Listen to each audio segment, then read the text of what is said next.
présentation des activités particulières, étant donné que, eh bien, il y avait un vrai besoin de structurer la filière un petit peu plus intelligemment, de réfléchir à une formation vraiment propre à votre activité. Alors cette réflexion avait démarré bien avant la loi en fait. Elle avait démarré quasiment un an avant. L'arrivée de la loi en fait a un petit peu retardé les choses, puisqu'il a fallu in fine s'inscrire dans le cadre un petit peu plus contraint de la loi.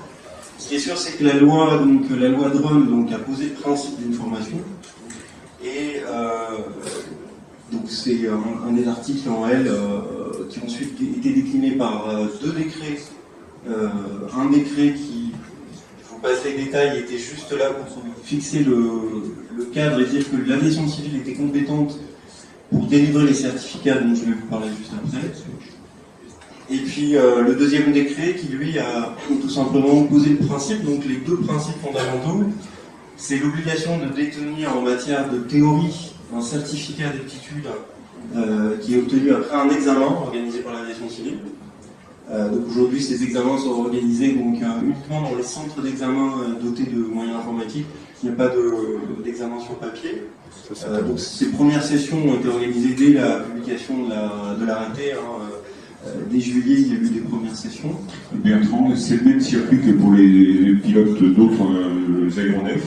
Oui.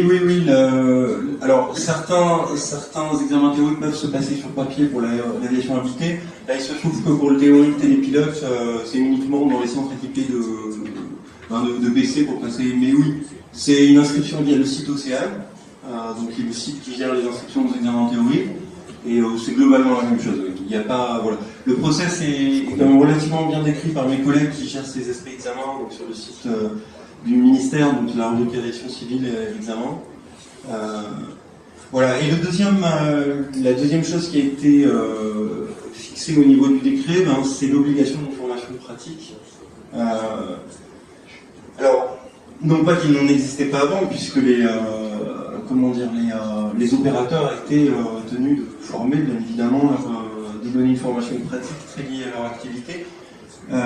Ce que le décret a apporté, et puis l'arrêté derrière, c'est le fait qu'on a défini, en fait, les grands principes, les grandes compétences basiques, on peut dire basiques, un peu généralistes, qui doivent être finalement vues par tout télépilote qui veut opérer l'un des scénarios qu'on connaît dans notre réglementation.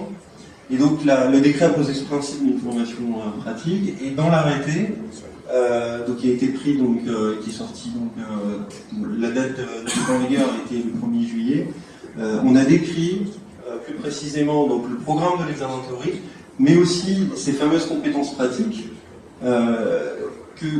qui devront être vues à l'occasion d'une formation, et donc tous les prestataires de formation devront finalement structurer leur formation au regard de ces compétences qui ont été identifiées. Alors, ça a l'avantage déjà de finalement viser un peu une harmonisation des formations, plutôt que d'avoir en fait des démarches, des programmes pas nécessairement communs. Là, au moins, il y a un cadre commun qui fait qu'un télépilote formé à Bordeaux ou un télépilote formé à Paris, a priori, va recevoir cette même formation basique, qui sera bien évidemment ensuite complétée par une formation pratique chez l'exploitant.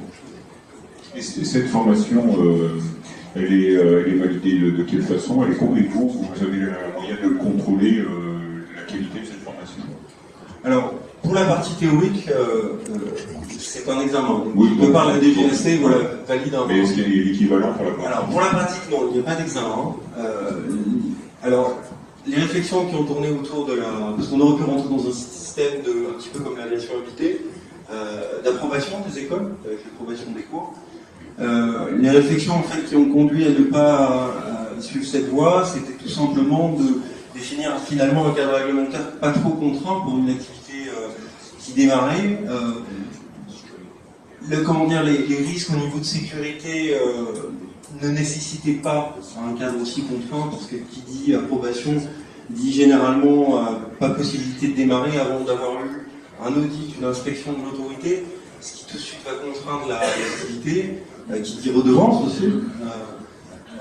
Donc aujourd'hui, en fait, la DGAC, bien sûr, peut faire des contrôles. un agent assermenté de la DGAC pourrait très bien aller un jour, et surtout ça arrivera en cas de souci par rapport à un télépilote qui aurait pu causer un accident. On va ensuite un petit peu retracer l'historique, voir comment il a été formé, et là tout à fait on pourra, la DGAC pourrait très bien aller vérifier si le cadre réglementaire, et en particulier le livret de compétences qui doit être établi par le prestataire de formation, a bien été établi et archivé.